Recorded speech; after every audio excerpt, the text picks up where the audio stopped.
Boa noite a todos, sejam todos muito bem-vindos ao nosso encontro aqui da segunda-feira. Hoje nós vamos receber uma pessoa que vocês, eu acho que talvez desconheçam, a Nádia Seckler, que na verdade é uma carinha que está sempre aqui, né? Sempre aqui conosco. E eh, Hoje ela vai falar de um tema muito interessante. E antes, eu gostaria então de ler uma página para vocês que eu fiquei procurando, né?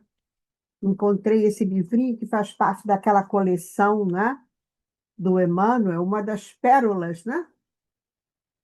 E a lição chama-se A Lição da Espada. Boa noite, Eleonora. Boa noite a todos. Bom, a lição da espada. Não cuideis que vim trazer a paz à terra. Jesus. Mateus capítulo 10, versículo 34. Não vim trazer a paz, mas a espada, disse-nos o Senhor. E muitos aprendizes prevalecem-se da feição literal de sua palavra para estender a sombra e a perturbação. Valendo o solido conceito, companheiros inúmeros consagram-se ao azedume no lar, conturbando os próprios familiares, em razão de lhes imporem modos de crer e pontos de vista, vergastando-lhes o entendimento, ao invés de ajudá-los na plantação da fé viva, quando não se desmandam discussões e conflitos, polemizando sem proveito ou acusando indebitamente a todos aqueles que lhes não conseguem, ou melhor, que lhes não comunguem a cartilha da violência e da crueldade. O mundo, até a época do Cristo, legalizara a prepotência do ódio e da ignorância, mantendo-lhe a terrível dominação, através da espada mortífera da guerra e do cativeiro, em sanguinolentas devastações. Com Jesus, no entanto, a espada é diferente. Voltada para o seio da terra, representa a cruz em que ele mesmo prestou o testemunho supremo do sacrifício da morte pelo bem de todos. É por isso que o seu exemplo não justifica os instintos desenfreados de quantos pretendem ferir ou guerrear em seu nome. Então, assim, se recebeste a espada simbólica que o Mestre nos trouxe à vida, lembra-te de que a batalha instituída pela lição do Senhor permanece viva e rija dentro de nós, a fim de que, ensarilhando sobre o pretérito a espada de nossa antiga insensatez, venhamos a convertê-la na cruz redentora, em que combateríamos os inimigos da nossa paz, ocultas no nosso próprio eu, em forma de orgulho, intemperança, egoísmo e animalidade, consumindo-os ao preço da nossa própria consagração à felicidade dos outros, única estrada suscetível de conduzir-nos ao império definitivo da grande luz. Então, essa mensagem sempre, né, uma mensagem tão maravilhosa de Emmanuel, sempre tão atual, nós vamos fazer a nossa prece inicial aqui no nosso encontro do Centro Espírita Bezerra de Menezes. Então, nós vamos elevar o nosso pensamento a Deus, a Jesus, a nossa mãe querida, nossa mãe maior, e ao diretor desse trabalho, doutor Bezerra de Menezes, toda a sua equipe, agradecendo essa oportunidade, agradecendo a proteção, agradecendo as bênçãos que recebemos sempre e pedindo, né, sempre que essas bênçãos sejam levadas aos nossos lares, aos lares de todos aqueles a quem amamos, à comunidade do Andaraí, tão necessitada da paz, do amor, e a todo o planeta, né? Planeta Terra, que vive momentos tão desafiadores, que necessitam de nós, de uma humanidade que possa orar por todos nós. E é isso que nós fazemos aqui. Nós estudamos e oramos por todos nós. Graças a Deus. Então, meus amigos, hoje nós teremos a Nádia, uma grande trabalhadora, não é, da doutrina, uma grande trabalhadora do Centro Espírita Bezerra de Menezes, já há muitos e muitos anos, evangelizadora, palestrante, e fez um estudo muito interessante, que eu acho muito importante, para que a gente entenda muita coisa em relação aos últimos momentos de Jesus aqui na Terra. Então, Nádia, está com você. Obrigada, obrigada, Jurema. Deixa eu Deixa eu sair pensar. aqui para você poder entrar. Tá bom. Obrigada, boa noite a todos. Mas o tema de hoje é um tema que a gente reverenciou, veio da Semana Santa, né? Que foi um período em que a gente comemora, né? A passagem de Cristo, a desencarnação, a condenação, né? Até a ressurreição, que eles falam na Igreja Católica, do Cristo. Então, hoje, eu me permiti, vocês vão gostar, porque eu trouxe um texto de Rui Barbosa, que ele... Rui Barbosa, gente, por que eu trouxe esse texto? Primeiro, porque ele escreveu na Semana Santa de 2 de abril de 1899. E Rui Barbosa, ele é um jurista, né? Então, ele faz um arrazoado sobre a, a condenação de Jesus, o julgamento de Jesus. Mas ele faz um arrazoado pelo lado jurídico que ele era, que, para mim, Rui Barbosa foi um dos maiores juristas que teve no mundo, no Brasil e no mundo, né? Ele tinha uma visão. Além disso, ele era um político, né? Então, ele também tinha uma conotação. O texto, vocês vão ver que tem uma conotaçãozinha política, não vamos entrar nesse mérito. Mas cada um tira suas próprias conclusões. E o julgamento dele, ele vai fazer esse arrazoado falando que das 6 condenações de Jesus, que Jesus foi condenado 6 vezes, né? Então, eu vou me permitir ler, mas não vai ficar enfadonho, porque é um texto do Rui Barbosa, gente. Como é que seria muita pretensão da minha parte tentar transcrever ou, assim, falar o texto do Rui Barbosa com as minhas palavras, porque é muito difícil você querer imitar Rui Barbosa.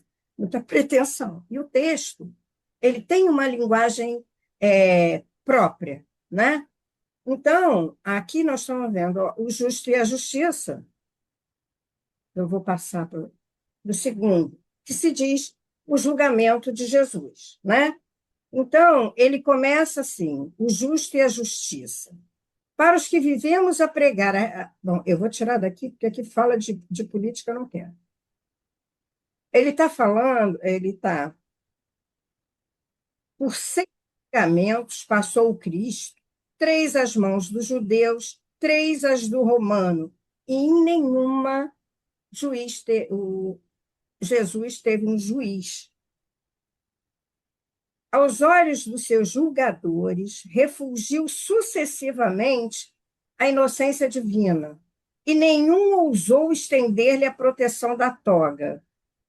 O que o Rui quer dizer? Ele quer dizer o seguinte: ele foi julgado 6 vezes, foi inocentado, não tinha nada que pudesse condenar Jesus, mas ele não tinha nenhum juiz ao seu favor, ninguém que pudesse interferir por ele, né?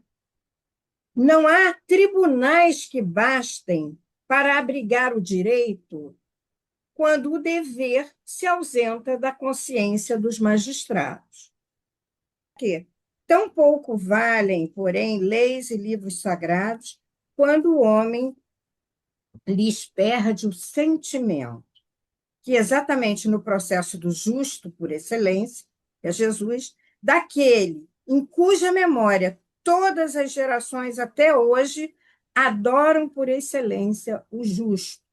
Não houve no Código de Israel norma que escapasse à prevaricação dos seus magistrados, né?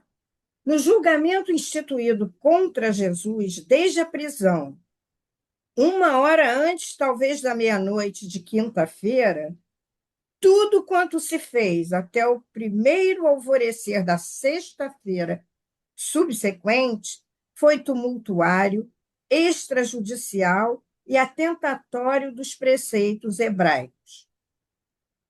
Ou seja, não se podia julgar à noite, não havia prisão à noite. E eles prenderam Jesus assim mesmo. A terceira frase, a inquirição perante o Sinedrim, foi o primeiro simulacro de forma judicial, o primeiro ato judicatório que apresentou uma aparência de legalidade, porque ao menos se praticou de dia. Eles foram interrogar Jesus, né? E aí, o próprio Cristo, não, sem autoridade judicial, o interroga Anás, transgredindo as regras assim na competência como na maneira de inquirir. E a resignação de Jesus ao martírio não se resigna a justificar-se fora da lei. Aí ele diz: tenho falado publicamente ao mundo, sempre ensinei na sinagoga e no templo, a que afluem todos os judeus, e nunca disse nada às ocultas. Por que me interrogas? Inquire dos que ouviam o que lhes falei. Esses sabem o que eu lhes houver dito. Então, o apostolado de Jesus era ao povo, né? E se a prédica incorria em crime, deviam pulular os testemunhos diretos, né? Esse era o terreno jurídico. Mas por que o Filho de Deus chamou ele, os seus juízes, logo esbofetearam? Sabe por quê? Porque Jesus foi direto, não podia falar diretamente, né? E Jesus falou diretamente. E eles esbofetearam. Era insolência responder assim ao pontífice. Sim, revidou Cristo, firmando-se no ponto de vista legal. Se mal falei, traze o testemunho do mal. Se bem, por que me bates? Ele a interrogou, né? Agora, Anás ficou desorientado. Remete o preso a Caifás. Este era o sumo sacerdote do ano, mas ainda assim não tinha jurisdição, que era privativa do Conselho Supremo. Perante este, já muito antes descobrira o genro de Anás, a sua perversidade política, aconselhando a morte de Jesus para salvar a nação. Olha isso. Cabe-lhe agora levar a efeito a sua própria malignidade, cujo resultado foi a perdição do povo, que ele figurava salvar, e a salvação do mundo em que jamais pensou. Olha que arbitrariedade, né? E que o Rui Barbosa escreve muito bem, né, sobre isso, né? Falando que eles queriam condenar para salvar a nação, mas eles já tinham isso dentro deles, né? Já tinha toda essa malícia. A ilegalidade do julgamento noturno, que o direito judaico não admitia nem nos litígios civis, agrava-se então com o escândalo das testemunhas falsas, aliciadas pelo próprio juiz, que na jurisprudência daquele povo era especialmente instituído como o primeiro protetor do réu. As testemunhas eram todas falsas, né? Mas por mais falsos testemunhos que promovessem, lhe não acharam a culpa que buscavam. Aí Jesus calava. Vão perder os juízes prevaricadores a segunda partida, quando a astúcia do sumo sacerdote lhes sugerem o meio de abrir os lábios divinos do acusado, né? Adjura os Caifás, em nome de Deus, a cuja invocação o filho não podia resistir. E diante da verdade provocada, intimada, obrigada a se confessar, aquele que não a renegara vê-se culpado de crime capital. Eles dizem, é réu de morte. Não tinha nada para condenar Jesus, eles dizem que ele era um réu de morte. Blasfemou. Que necessidade temos de testemunhas? Ouviste a blasfêmia? Ao que clamaram os circunstantes. É réu de morte. Todos gritavam. Repontava amanhã, quando a sua primeira claridade se congressa o Sinedrim. Com o raiar do dia, se observava a condição da publicidade. Esses eram os juízes legais, mas juízes que tinham comprado testemunhas contra o réu não podiam representar senão uma infame hipocrisia da justiça. Saía o Cristo, pois, naturalmente condenado pela terceira vez. Pilatos estava, portanto, de mãos livres para condenar ou absolver. Que acusação trazeis contra este homem? Aqui eu vou fazer uma parte. Esse Pilatos faz essa pergunta lá no Sinédrio. Que acusação vocês têm por esse homem? Ele não via nada que pudesse condenar Jesus. E ele tinha ouvido da própria esposa, isso não está no texto, tá? Mas ele tinha ouvido da própria esposa que ela tinha um sonho, que ela teve um sonho. E ela disse, não condenes esse justo. No sonho, ela ouviu isso e falou para ele. Então, na verdade, Pilatos não queria condenar Jesus, pode falar o que for, né? Ele foi condenado, até hoje a gente fala, mas acontece que, no fundo, ele não queria. Mas ele era totalmente mancomunado com todos aqueles magistrados, aqueles reis, aquelas pessoas do Sinédrio, né? Então, se não fosse um malfeitor, bom, aí Pilatos leva pensando assim fala por sua boca a justiça do povo, cuja sabedoria jurídica ainda hoje rege a terra civilizada. Se não fosse um malfeitor, não teria trazido. Foi a insolente resposta dos algozes tocados. Eles diziam, claro que ele é um malfeitor, senão o que a gente ia fazer? A gente trouxe ele aqui, né?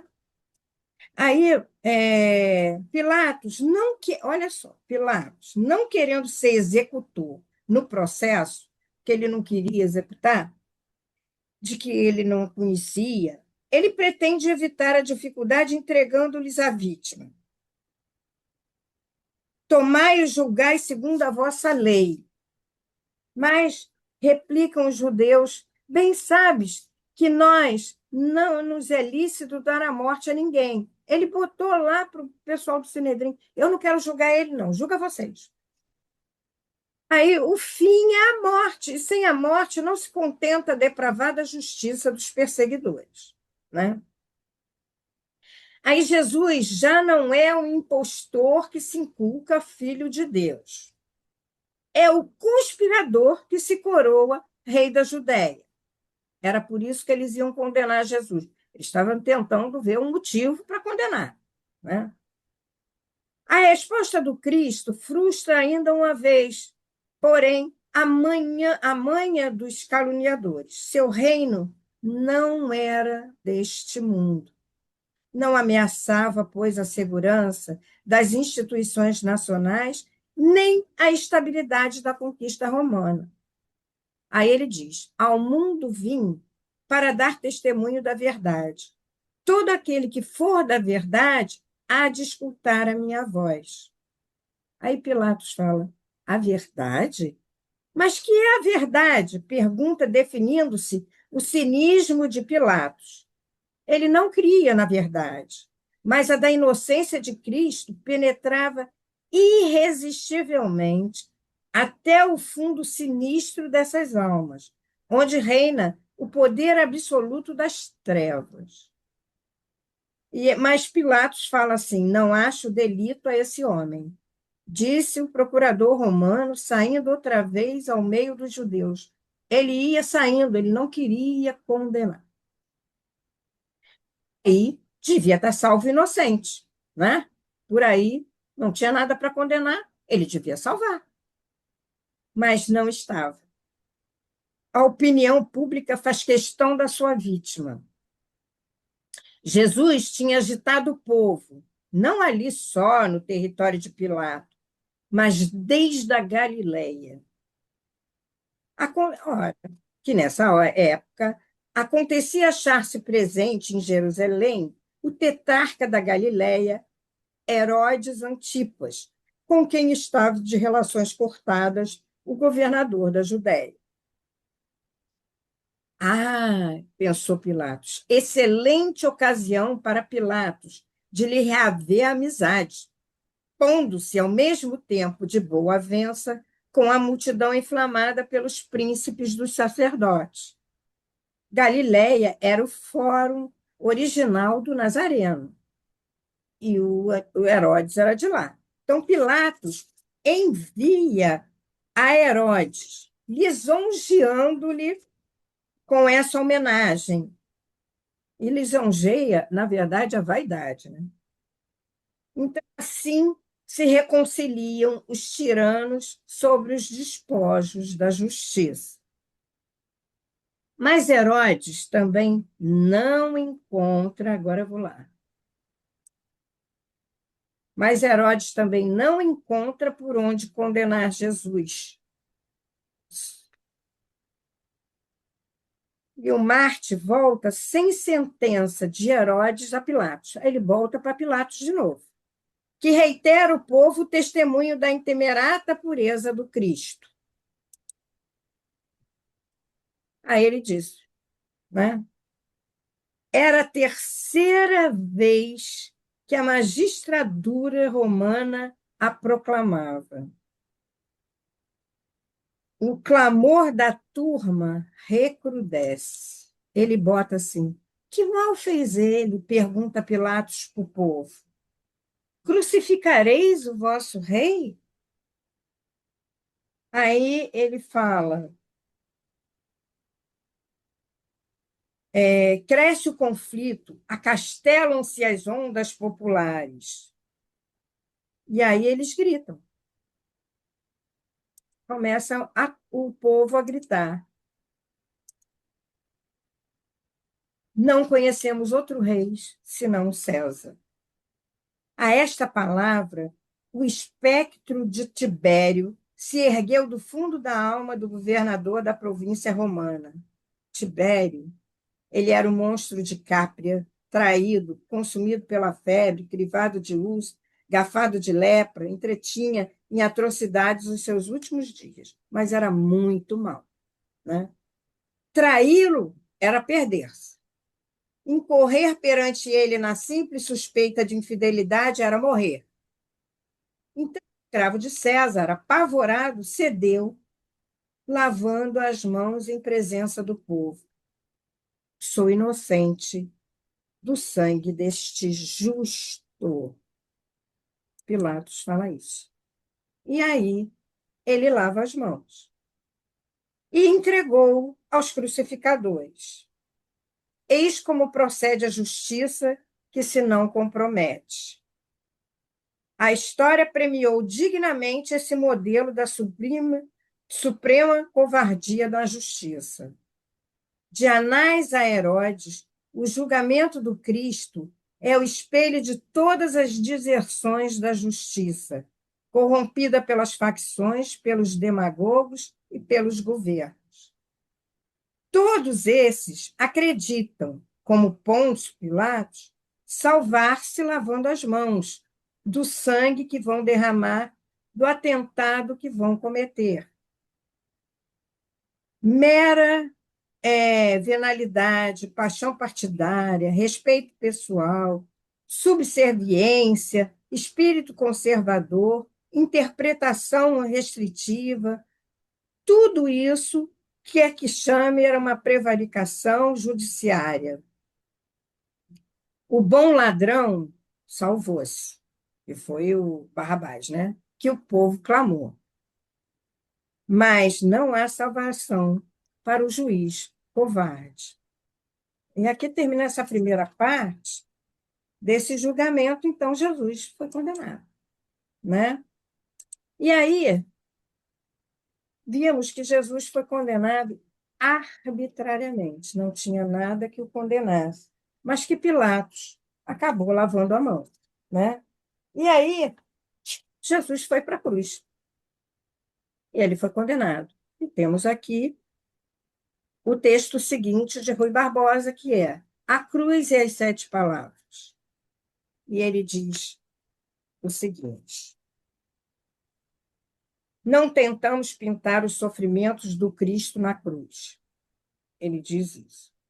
Não tinha como. Desnecessário e condenável em extremos seria acrescentar-lhe o mínimo traço ou exagerar-lhe o colorido do horror.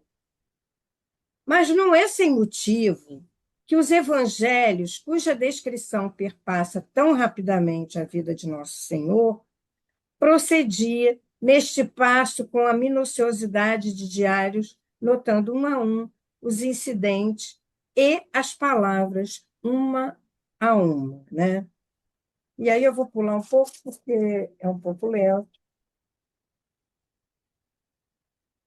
Aqui, especialmente memoráveis e solenes são as suas derradeiras frases, as suas poucas vozes no longo silêncio daquele meio-dia em que pendeu da cruz. As absorventes e aniquiladoras agonias do cruciato não turbam a ordem e a harmonia que lhe assinalaram a vida.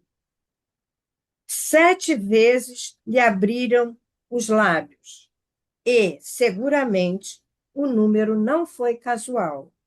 Há um todo perfeito no sétuplo enunciado. Nestas 7 frases, transluz ordem e desenvolvimento. Em todo o decurso da sua vida, fora seu costume pensar primeiro nos seus inimigos e só por último em si mesmo. Sua missão era chamar os pecadores ao arrependimento. Não mudou quando, na tristeza e turvação da agonia, o invadiram os paroxismos da morte. Ainda aí o encontramos a se lembrar dos seus inimigos antes de tudo. Após esses, de um inimigo que depois se lhe afeiçoara, de um amigo em seguida, e só ao cabo de círculo em círculo, cada vez mais estreito, chega à sua própria pessoa. Aí primeira palavra, as primeiras palavras de Jesus. Pai, perdoai-lhes, porque não sabem o que fazem. Mais uma vez, Jesus dá um exemplo, que ele pensou nos inimigos, ele não pensou nele nessa hora. Aí ele, depois de uma noite de agonia mortal, depois de 6 provações sucessivas, depois dos açoites e zombarias dos romanos, enquanto os cravos e marteladas lhe atravessavam as mãos. O sentimento desse horror quase que o esmaga. Então não pensa na própria agonia, mas no crime dos seus algozes. E a isto os lábios se lhe descerram em oração. É muito saber orar entre as angústias do corpo, mas muito mais é sentir a influência paterna de Deus como ele a sentiu. Pai, disse ele, ao alvorecer da sua vida, Pai, através de toda ela. Pai, agora na cerrada escuridão da noite. Não se lhes entibie a fé, não se lhes entibiará, façam o que fizerem os poderes das trevas. Envolvam-no como o envolverem, mas de tudo. O mais maravilhoso está em que não orou por si, implorando o alívio dos seus padecimentos, nem ainda por um amigo estremecido, mas pelos seus inimigos no auge do seu atentado. Pai, diz ele, perdoa-lhes por este sangue que a sua crueldade está vertendo, pois eles não sabem o que fazem. Esta razão tremendamente sugestiva nos revela que nós não medimos jamais o pecado sob as feições em que ele o enxergou do madeiro da cruz. Se os seus verdugos o viram, como Paulo diz num tom de terror, não tiveram crucificado o Senhor glorioso. Sempre que pecamos, é por não sabermos o que fazemos. Armamos o nosso ponto de mira e não advertimos em que o tiro vai além da meta, acima do que tínhamos em mente. Vai acertar em Deus. E o seu emprego nesse alvo é o que Cristo descortinou do alto da cruz. Não sabem o que fazem. Ele, porém, sabia, pelo que podia implorar por eles o perdão. Não eram isentos de culpa. Ignorância não é inocência. Aliás, não havia pedido perdão, não era para suplicar. Sabiam que a crueldade e a tortura são malfazejas. E daquele mesmo a quem pregavam na cruz, podia conhecer muito mais. Contudo, na intuição divina havia nessa ignorância atenuantes. Diverso fora o nosso caso se houvéssemos pecado como os anjos rebeldes em plena luz do céu. Não somos alumiados assim, e por isso nos atrevemos a esperar que ele diga: Pai, perdoa-lhes, porque não sabem o que fazem. 2. Acabado que teve de orar pelos inimigos que o perseguiam e crucificavam, fala então a outro, dantes grande inimigo seu, agora seu amigo. Hoje estarás comigo no paraíso. 2 ladrões eram crucificados a seu lado, um à direita, outro à esquerda. Um vilipendiava-o, mas o outro repreendia-o, companheiro, e atestava a inocência do Senhor, dizendo: Nós estamos pagando os nossos pecados, mas esse homem não tem culpa. E em seguida exorou, dizendo: Senhor, lembra-te de mim quando estiveres no teu reino. Esse caso deve ser verdadeiro, diz o Rui, que se o não fora, não podia ser inventado. Naquelas mesmas palavras está o melhor testemunho da sua autenticidade. Quem poderia ter engendrado uma tal prece? Senhor, disse o ladrão, vendo o Senhor na vítima. Quando todos mofavam e escarneciam do Salvador, e o outro ladrão o provocava com zombaria a se livrar e livrar-os da cruz. Mas esse discerniu o maior sinal de majestade na continuação do martírio do Cristo. E leu com acerto as palavras escritas por sobre a sua cabeça. E o despeito de todos os vilipêndios o teve pelo Senhor. Na própria indignidade do seu suplício, esse malfeitor viu a testificação da realeza do Cristo. Através da cruz divisou a coroa e disse: Este nenhum mal fez. Quando nenhuma boca se abria para dar testemunho do Cristo, este foi o órgão singular da sua defesa. Quando todos se calavam, clamou logo esta pedra. Ainda mais, reconhecem no Senhor não só o Rei, senão o próprio Redentor. Lembra-te de mim, disse, em frase perfeitamente confiante de amor, lançando o seu coração aos pés do Senhor onisciente, lembra-te, diz ele, de todo o meu passado inútil, ruim, de como entrei a pecar, de como andei de uma a outra maldade, até vir parar onde estou. De nada te esqueças, mas recorda-te de que te descansei em ti. Não me assusto de todo o meu passado, sendo que hoje sou um crente arrependido. Quando estas trevas se dissiparem e emergirmos à luz, Senhor, lembra-te de mim. Quão gratos haviam de ter sido a Cristo este testemunho a essa prece. Eu vou passar mais para frente. Aí ele diz, né? Mas entendi a palavra comigo e a quanto bastar. Disse o Jesus crucificado, mas quem o diz é o santo, é o verdadeiro, é o que tem a chave de Davi, com quem se abre e ninguém mais fecha. Agora, vai ser o terceiro, porque daqui a pouco acaba, né? Eu estou de olho na hora, pode deixar. A terceira palavra. Em seguida, fala Cristo a um amigo: mulher, eis teu filho. Filho, eis a tua mãe.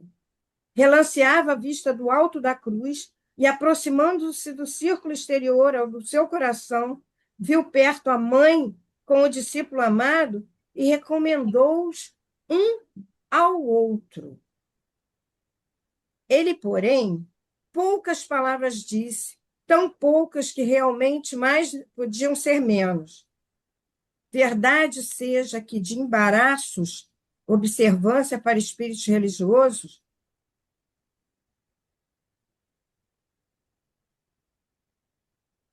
de Cristo, peraí, ele dá o filho para a mãe, né? Então, ele obriga-nos o evangelho a interromper a vida e as tradições domésticas, mas ninguém teve de quebrar tão completamente antigos vínculos como Cristo, porque ali ele dá o filho e ele. Mas não era possível que esquecesse, recomendando-a que esquecesse as necessidades de sua mãe, e isso mostra recomendando-a ao discípulo que amava. A ser, com efeito assim, temos uma prova concludente de que aquele que pendia da cruz era mais do que um homem.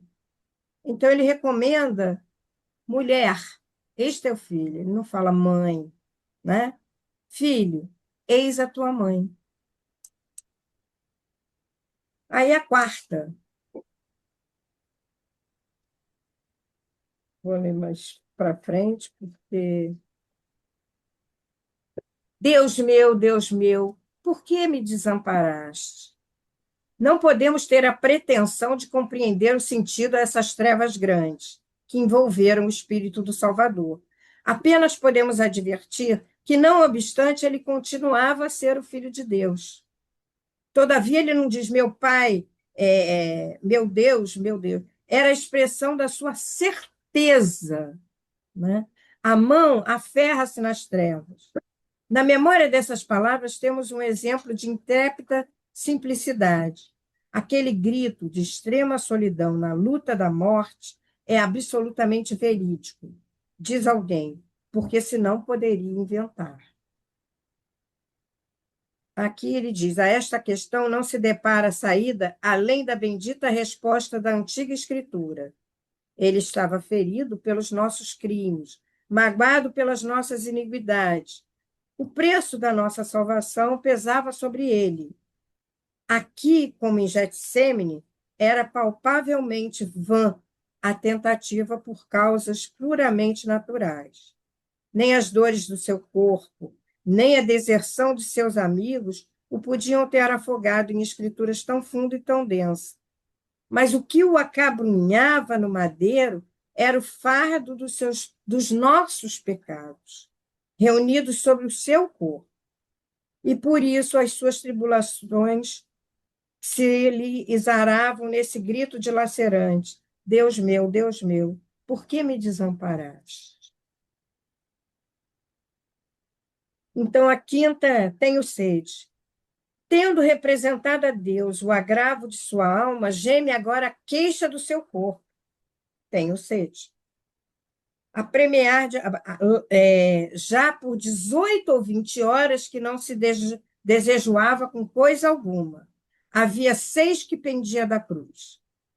Notai a singela humanidade da palavra. Sentia sede e não se envergonhava de confessá-lo. O Salvador do mundo não se peja de manifestar sua agonia. Tenho sede. Já nos degraus do trono não se desdenha de pedir um gole d'água. Tenho sede. Se lhe parecesse, poderia fazer borbotar da terra correntes de água doce. Criou todas as fontes e correntes. Contudo, ardia em sede acerba, cruciante, desesperadora, assim como a sentira junto do poço. Torna a senti-la agora mais, muito mais intensa, e não há quem o descendente. Então, abriu os lábios com essas palavras finais. Consumado está. Decorreu ainda algum tempo antes que a alma de Jesus se apartasse do corpo, que fora o seu penoso envoltório. Porém, a agonia passara. Vinha agora o sentimento exultante do triunfo e da recompensa. O Filho de Deus tinha acabado a obra que seu pai lhe cometera. Nada restava por fazer ou sofrer, de modo que já lhe é dado volver atrás os olhos e exclamar: tudo se consumou. O sentido da alusão não o tentaremos expor em toda a sua extensão. Mas ele tudo fez como cumpria, na sazão oportuna, no lugar adequado, pelo modo justo, nem de mais, nem de menos. Tudo se cumpriu. Rematou-se todo. Ora, poderá descansar. Consumou-se. Ofereceu-se um magnífico sacrifício pelas culpas do mundo inteiro. A nós, que quebramos a lei de Deus e nada ultimamos, franqueou-nos o seu sangue novo caminho, cheio de vida. Quando ele disse está consumado, não era por si que rejubilava, por verem cessares os seus sofrimentos, mas pelo seu povo, por sentir que os mais indigentes, os mais pecadores, os mais imperfeitos já se podiam aproximar, confiantes de Deus, que se abrira uma porta, cuja entrada nem homens, nem demônios poderiam fechar. Andara ele desde seus mais verdes anos, mourejando na faina do seu pai. A mantença de toda a sua vida consistira em observar a vontade daquele que o enviara e inteirar o cometimento que lhe havia confiado. Agora que se findou o encargo, a segurança da fé se expande num grito jubiloso. E ele diz: Pai, em tuas mãos entrego o meu espírito. Nós, que não podemos dizer consumou-se, somos obrigados a acrescentar aquelas palavras, estas outras. Porque tu me remiste, Senhor, Deus da verdade. Entro, dizia outrora alguém, penetrando no mosteiro. Entro agora numa espécie de lógica a que não mete medo a lógica da morte. Essa lógica vem a ser a deste argumento.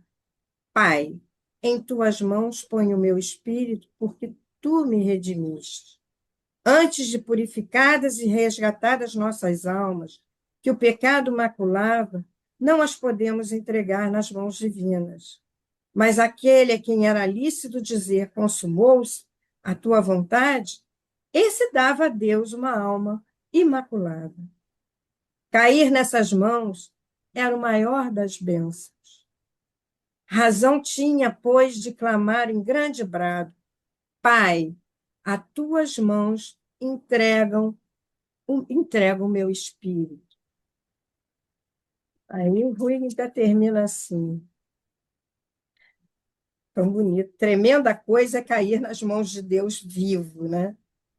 Formidável. Mas ele diz: Jesus, porém, usou essas palavras como só ele o poderia.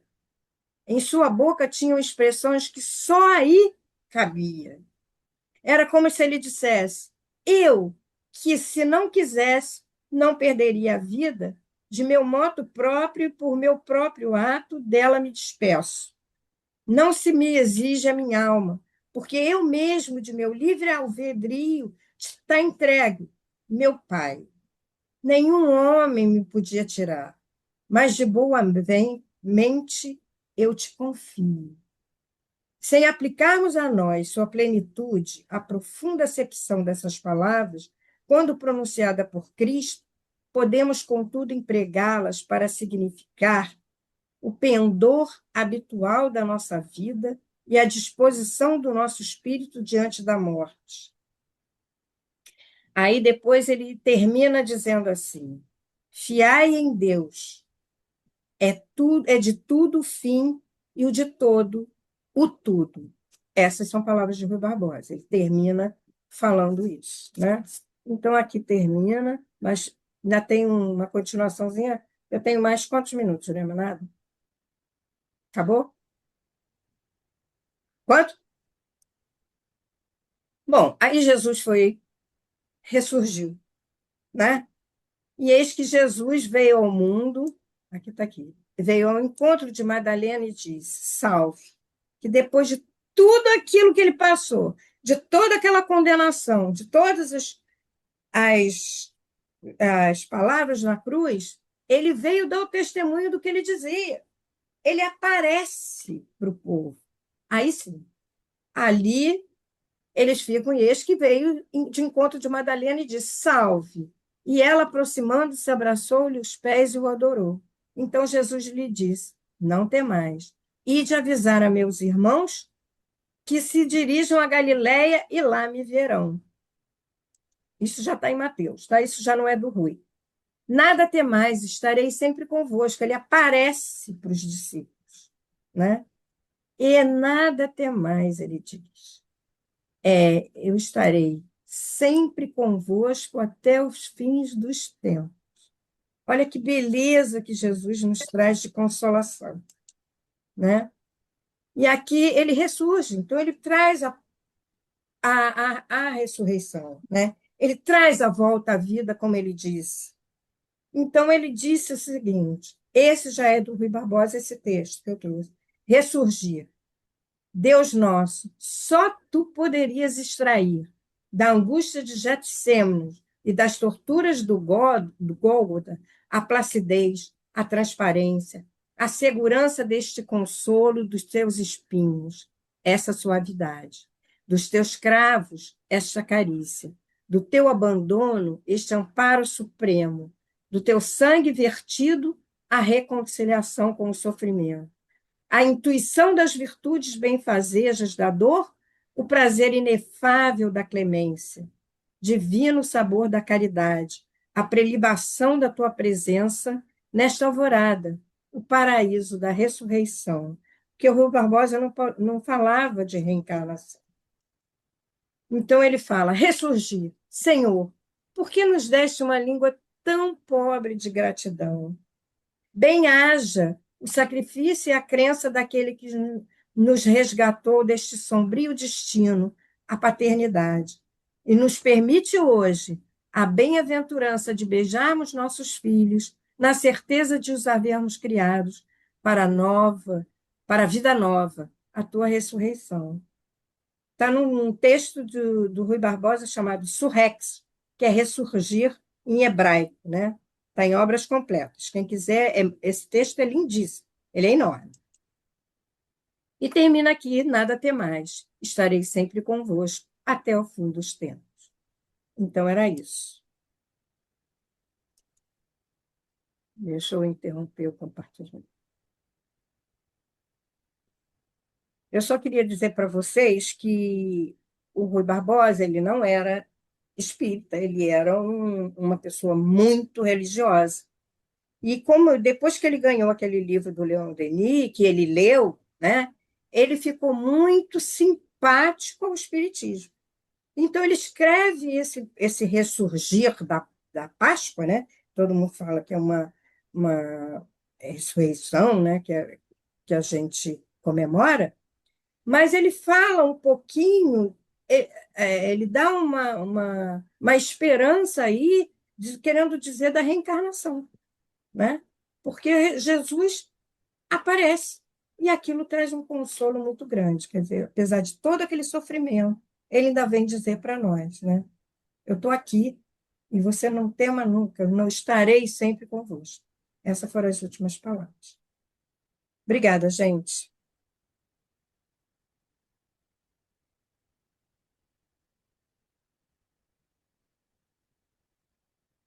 Jurema, seu microfone está fechado. Nádia, muito obrigada. Esse texto do Rui é muito emocionante. Este e muitos outros. Vocês precisam ler um texto que ele fala de Deus. Eu já conheci. Eu disse assim, meu Deus, será que é Emmanuel que está falando? Porque ele falando de Deus é maravilhoso também. E é muito interessante porque o Rui Barbosa, ele foi taxado de ateu, quer dizer, foi muito criticado, é claro, foi político, mas ele deixou, ele era um homem fora, quer dizer, ele tinha realmente uma inteligência acima, um grande jurista, e ele tinha uma concepção religiosa dentro dele muito forte. Ele lia o Evangelho de Jesus, ele amava Jesus. Então, ele todo domingo de manhã, ele sentava lá na cadeira nele de balanço que tem lá no museu, e ele lia para os netos. Então, ele era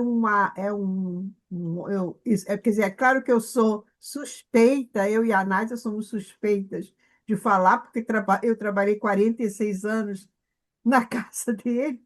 Então,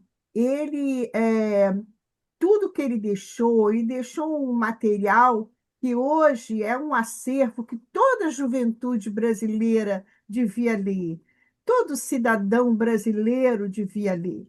Ele deixou uma obra chamada Oração aos Moços, que foi considerada um dos textos mais importantes que já foi escrito para o jovem brasileiro. Então, nesse momento de crise que nós vivemos, de crise institucional, política, que infelizmente há tanto descrédito, né, nas várias instituições, então, era tão importante, né? É tão importante que surja esses homens que deixaram, né? E não só Rui, mas outros, um legado tão importante, que conheciam a nação brasileira, os problemas do Brasil. Mas eu não sei se isso é estudado nas escolas, porque quando eu fui para a Casa Rui Barbosa, era comum que os estudantes de direito, quando se formavam, visitavam lá o museu e tal, e conheciam a obra, tal, tinham uma grande admiração. Eu não sei se hoje isso acontece, né? Então, esse texto que a Nádia trouxe é um dos textos lindos, mas o Rui tem milhares de outros textos importantíssimos, não é para menos que ele é o Águia de Aia, e foi um homem muito admirado pelos juristas. Eu estava na Casa Rui Barbosa quando a conferência de Haia, onde ele foi chamado de o Águia de Aia, que foi lá na Holanda, essa conferência fez 100 anos. E eu estava lá no auditório assistindo os vários juristas do mundo inteiro que vieram para homenagear esse homem. Da Inglaterra, inclusive que foram seus opositores no próprio encontro de Haia, né? Da França, de todos os países, dos Estados Unidos, vieram homenagear esse que realmente, como a Nádia falou, é considerado um dos maiores juristas do Brasil. Não podia deixar de falar isso.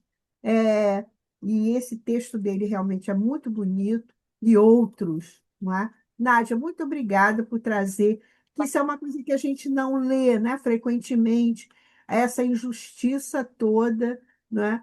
Que foi o julgamento de Jesus, a gente sabe que foi injusto, né? Mas Jurema, A Ângela levantou a mão. Então vamos lá, Ângela, pode falar. É rapidinho. Você falou que não sabe se o pessoal estuda hoje, eu também não sei. Mas quando eu estudei na Carmela Dutra, no século passado, a gente estudou Oração aos Moços e Palavras da Juventude, e eu tenho o livro aí. E isso foi realmente um marco na nossa vida, porque vem desmentir todas essas bobagens que as pessoas falam, porque não tem conhecimento, porque o Rui realmente, o que ele escreveu não dá para contestar. Era isso que eu queria registrar, tá? Obrigada. Obrigada. Que Agora, bom. Augusto.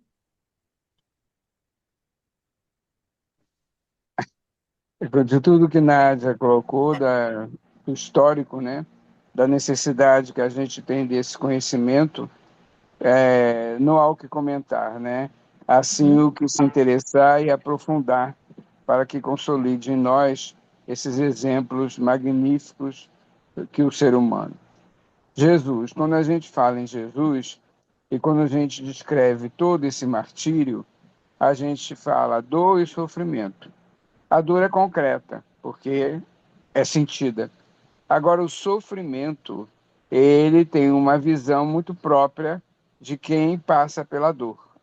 Para Jesus, o sofrimento foi a libertação pelo exemplo para todos nós de entender que é uma continuidade da vida o sofrimento, não é o término. A dor é real e o sofrimento é uma visão, é opcional que eu gosto de falar. Porque se você tem um entendimento do que causou, você arregaça as mangas e continua para que aquilo não aconteça mais. Porque não é nenhum castigo divino, e sim o resultado de nossas atitudes. E Jesus não sofreu como a gente fica imaginando. Ele sabia o que estava se passando e ele foi o exemplo verdadeiro da confiança em Deus por todos nós. Ele, o filho, o filho que é o arquiteto do planeta, que sabia de antemão a necessidade desse exemplo. Então, o sofrimento de Jesus, dito por nós, é a libertação que precisamos ter das dores, para que não ocorram mais. Nádia, como sempre, muito obrigado, querida, muito obrigado. Continue na sua tarefa, porque Rui Barbosa fica muito feliz, eu tenho certeza. Você e Jurema. Vai, tomara. O André está É, aí, Jurema. Pergunta a ele. oi? O André está aí. Pergunta a ele. Você gostaria de falar alguma coisa, doutor André?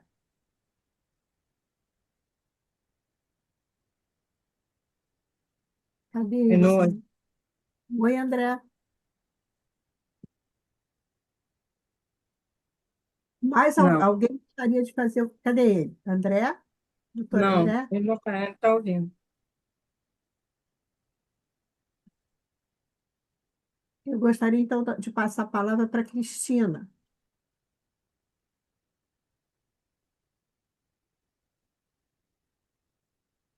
Nádia, eu gostei muito da palestra, muito mesmo, porque é um tema que normalmente a gente não ouve palestras sobre esse tema, porque é muito sofrimento, muita dor, a gente, né, sofre junto, né? Então, é, eu gostei muito desse estudo bem profundo e pela visão do Rui Barbosa, que é uma visão jurídica. Até achei muito interessante você apresentar por esse lado que é o que a gente vê que é óbvio, mas ninguém fala. Quer dizer, foi a condenação de um justo, né? E o Rui Barbosa mostra bem isso, ponto por ponto, né? Então, gostei muito, muito mesmo. Adorei. Gostei muito da fala, dos exemplos, das sete Sim. palavras, tudo isso realmente foi muito bom. Gostei. Aprovado. Obrigada. Mais alguém gostaria de fazer algum comentário sobre esse tema? O mocinho está ali, acabrunhado ali, Bem, tadinho. Ele não pode falar. seguinte, o Pedro Paulo ele está com um problema sério. É que o celular dele, quando ele coloca o zoom, no celular, ele não consegue falar, ele está ouvindo. E a gente sente muita falta. Eu fico assim, ele vai fazer a prece, ele tem que fazer o comentário, então ele tem que resolver esse caso urgente, porque o Tavinho já foi lá tentar ajudar. Tem que ir logo, Pedrinho. Vai lá, tá É, vivo? Vai lá, vai lá. tem que Eu, hein? resolver. Está com a Nádia, tudo bem, mas quando ele está sozinho lá, ele não consegue, ele só consegue ouvir, né, Pedro Paulo? Você está ouvindo? Você gostou, Pedro Paulo? Gostou? Olha, é uma situação essa, sabe? Cadê o Marco Celeno? Marco Celeno, você quer falar alguma coisa? Cadê elezinho? Eu acho que ele já Oi, saiu, né? oi, não, Ô, eu tô Marco, aqui, mas gostou do eu, eu, tema? eu adorei, muito conhecimento, mas hoje eu não tenho muito o que falar. Eu só tenho que É. agradecer o estudo. E eu estava precisando ouvir a frase final, né, do Não Temas, que eu estarei contigo até o final dos tempos. Hoje era um dia especial para eu ouvir essa frase e para mim foi muito bom. Muito obrigado, Nádia. Graças É. a Deus. Mim também, uma. Olha, meninos, então eu quero convidar vocês para a semana que vem. Nós estaremos com o nosso Paulinho Matos, lá do Ibirajara, que a gente conhece desde muitos anos de infância. Paulinho vai estar aqui com a gente falando sobre os obreiros do Senhor, que é uma página maravilhosa também do nosso Evangelho. Então, pessoal, eu vou pedir então para quem gostaria de fazer a prece de hoje, levanta o braço. Não vai lá, vamos fazer isso que nem a gente faz lá na nossa evangelização. Quem quer fazer a prece hoje? Paulo levantou a mão. Ó. Quem?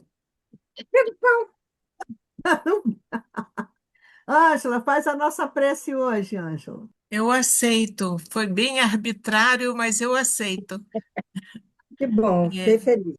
não, estou brincando, claro.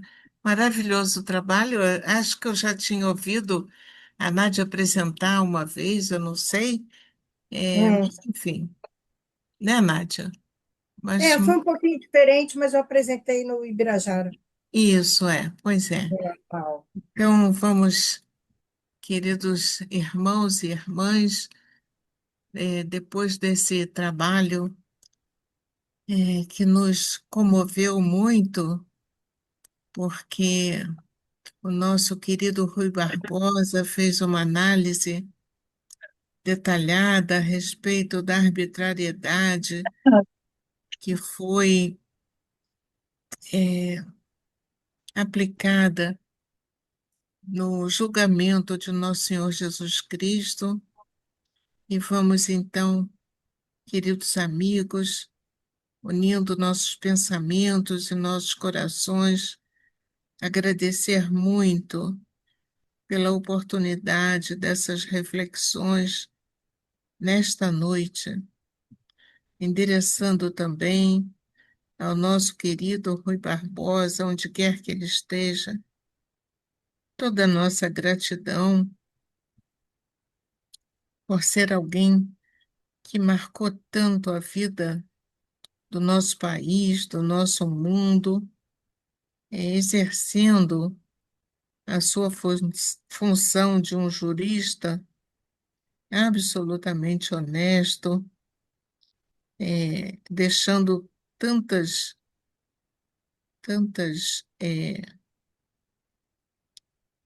como vamos dizer, tantas relíquias, a palavra me foge, para que a gente hoje pudesse estar aprendendo um pouco mais a respeito de tudo o que fizemos no passado, para que não mais possamos errar, principalmente nessa questão eh, tão importante que é a questão do nosso Mestre Jesus, que tudo nos ensinou.